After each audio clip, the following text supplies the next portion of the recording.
Dear students, please open your English books. Today we are going to start reading our lesson number 5, The Ambassador's Disguise. Students, ambassadors mean an official of the highest rank sent by one country to another country as a representative, right? And disguise means give a different appearance in order to conceal one's identity. So this is the story of an ambassador who changed his appearance in order to conceal or hide his identity. Students, this story is about, this is a Russian tale and about a wise lady. And in this tale, there is a great Russian prince of Kiev whose name is Prince Vladimir. Another character is Stavro Godinovich, who is one of the noble, and Katrina is the most attractive character of this tale, who is the wife of Stavro Godinovich. Let's read the tale and enjoy the cleverness and wittiness of Katrina, the wife of Stavro Godinovich, that how she helped her husband from the dungeon of Prince Vladimir and how she tricked Prince Vladimir by using her great wisdom. So this story mostly revolves around Katrina.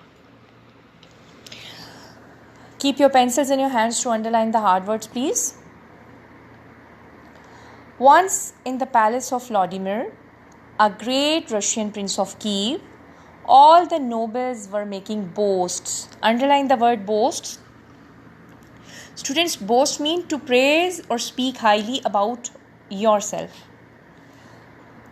One noble boasted of his strength, another showed off his wisdom, others boasted of their wealth or their trusted horses. So the story is, or the tale is started from the palace of Vladimir, Prince Vladimir, who is the Prince of Kiev, and there all the nobles are sitting and they have nothing to do but they are just boasting about themselves. Someone is boasting about his strength, others are boasting of their horses, and others are showing off their wealth or wisdom. But one noble, Stavro Godinovich, said nothing at all. He sat with a dreamy look on his face. Why he was having dreamy look on his face? Because he was thinking something else. In his mind, he was thinking about his wife at the time. Prince Vladimir noticed and asked, "Why are you silent, Stavro? Have you nothing to say?" "Great prince," replied Stavro, "I have nothing to boast of except my wife, Katrina." He said that I don't have wealth or wisdom or horses or anything to show off except my wife, Katrina. This was the great surprise for the king as well. She is young and beautiful, braver and more skillful than any warrior here. Underline the word warrior. Warrior means a brave soldier or fighter. Skillful means more talented. She can shoot with a bow, sing like a nightingale, and enchant everyone with a harp. Underline the word enchant. It means fill someone with great delight. Harp is a musical instrument, and no one here will ever beat her at chess. Chess is a play. Students, in this paragraph, Stavro is expressing about the, you can say, characteristics or the qualities regarding his wife, Katrina, that she was not only young and beautiful, but rather more braver than any other man, more skillful than any warrior, and more she was singing like a nightingale, and she was playing music like anyone else, and she was very good at playing chess at the same time. So, is that so? interrupted the prince. It was definitely a great surprise to king that anybody can be more intelligent like Katrina. So he said in a surprising and astonishing way that, is that so? Yes, indeed, great prince, replied Stour. She could easily defeat all your nobles, and pardon me for saying so, great prince, but you are no match for her either.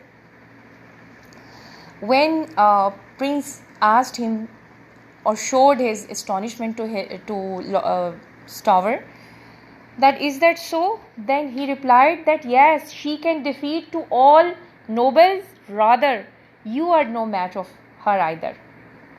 Do you think, just stop here, and do you think that Stour should have said these words to the prince?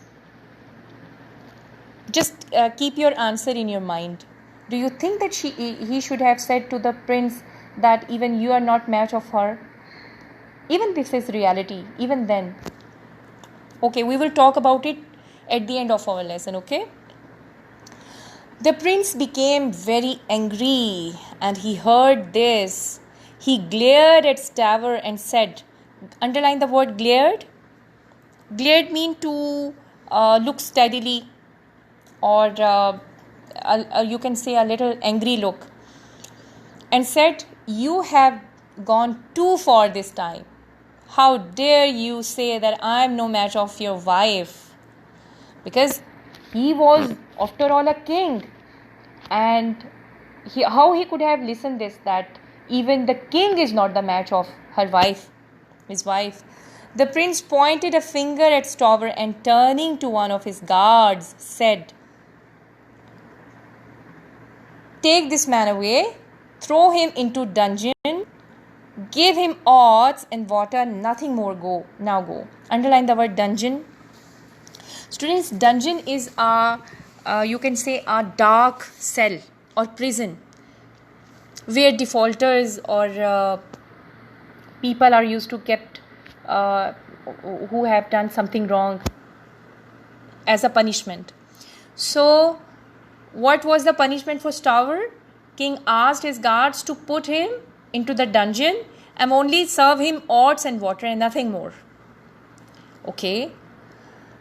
The guards did as he was instructed. He threw Stour into a cold, dark dungeon. The only light came from a small window with thick iron bars high up near the ceiling. Students, can you imagine any cartoons you might have seen this scene, that there is a small dark cell or a prison, and there is no any window, there is nothing else except a small window from the iron bars, and which is up to the ceiling, up near the ceiling. So all Stour could see was the sky. He sat on the cold stone floor feeling very sad. As night fell, Stour looked out of the window at the stars in the sky. Alas, he thought to himself, I have served the prince for 9 years, and this is how he repays me. I'm sorry I hurt the prince, but I only spoke the truth about my wife. I hope someone tells Katrina where I am. In this paragraph, Stour is feeling upset, and at the same time he is repenting. Somehow he is repenting that he apologizing at himself that he has hurt the prince. Students, do you think he hurted the prince? Do you think so? And what about this sentence that I have served the prince for 9 years?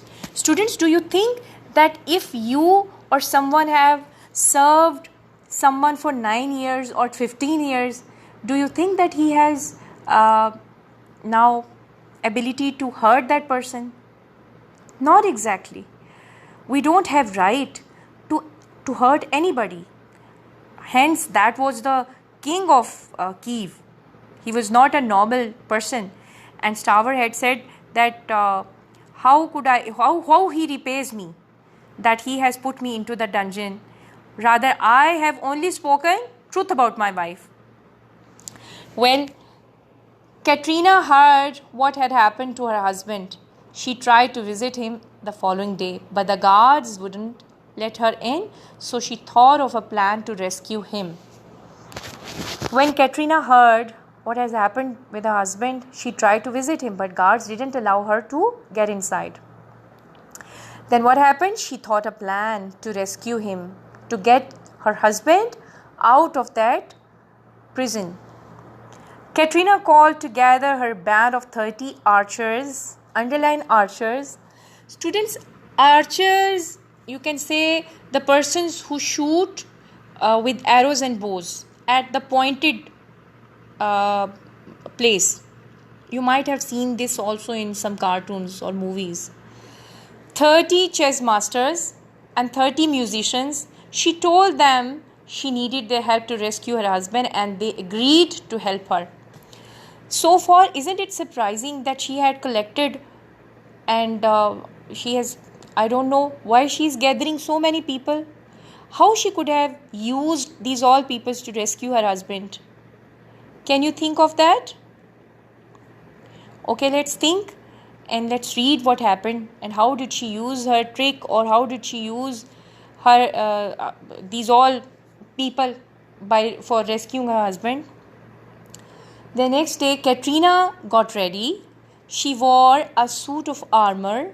Underline the word suit of armor. Students, this is the metal covering formerly worn garment. Usually you might have seen in wars that usually it protects for body in battles from weapons. With a helmet to cover her face, she carried a bow and some arrows, a club of steel and a long lance. Students, club means a heavy stick with a thick end used as a weapon, and lance mean a long wooden weapon with a pointed steel used by a horseman.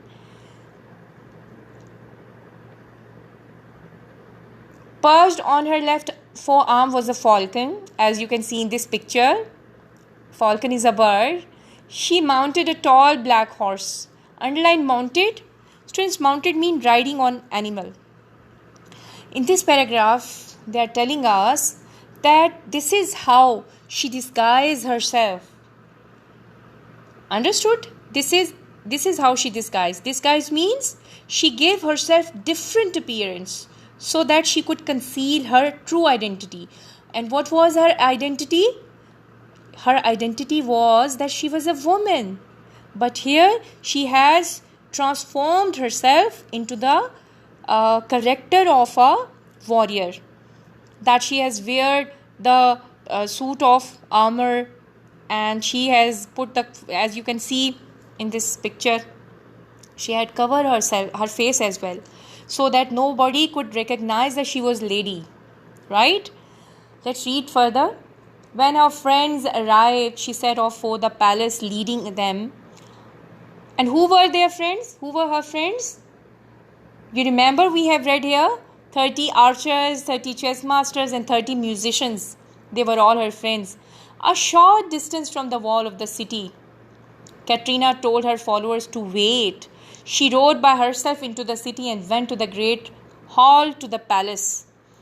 All the people thought that she was some great warrior. I told you the meaning of warrior, a brave soldier or a fighter. Of course, no one guessed that she was a woman.